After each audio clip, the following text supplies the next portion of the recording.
South Bend, Indiana Mayor Pete Buttigieg. Everybody has to learn how to say Pete Buttigieg, right? Is expected to enter soon, and he is already starting to apologize for something, and that is the fact that he in the past used the phrase, "all lives matter."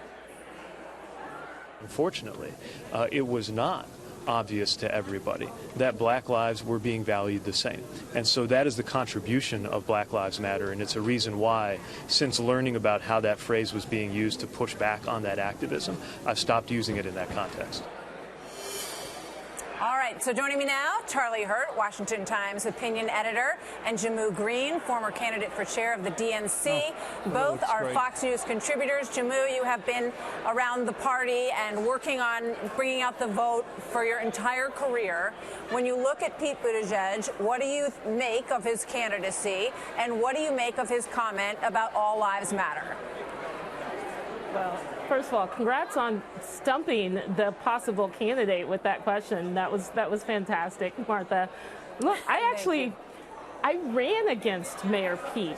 We ran against each other for the Democratic National Committee chair position, and we traveled to lots of different forums together. My question to Mayor Pete, to a lot of these, almost running folks, where's the substance? We've seen from Kamala Harris a plan to give teachers a pay raise that they so desperately need. We've seen policy positions from Elizabeth Warren that go into just so much detail, whether it's breaking up Facebook and other tech giants or universal child care. There's a real issue I have with the attention that Howard Schultz and some of these other B brothers who are running on the Democratic side, the attention they get for the personality versus the substance. Where's the beef? Did you say the B? What did you call them? The B brothers. Biden, Beto, Mayor Pete. Biden, Buttigieg. Okay. Yeah. Yeah. I mean, it's interesting. They are stealing a lot of the attention out there. Charlie, what do you think?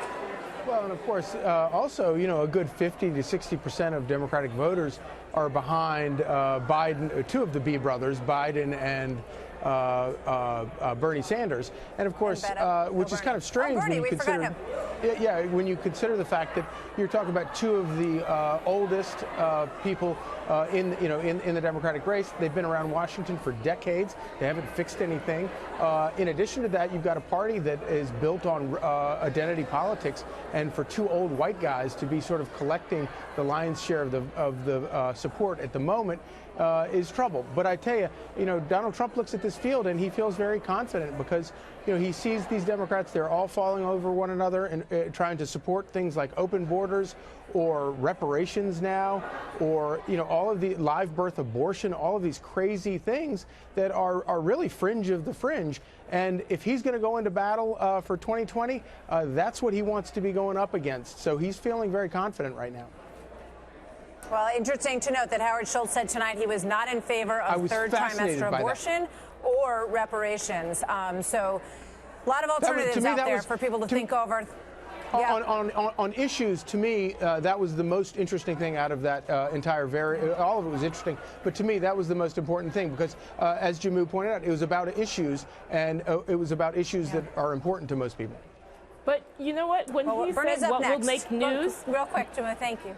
He said what would make news is his support for universal catastrophic insurance, and I don't think that's going to make news. The politics of it is going to make news, the personality, kind of the squabbling, the wedge issues, and that's a shame because that does benefit Donald Trump. And so Democrats need to come together on the substance, I think, and move away from the personality so much. All right, Jehmu and Charlie, thank you very much. Great to see you both tonight. Thanks for being here.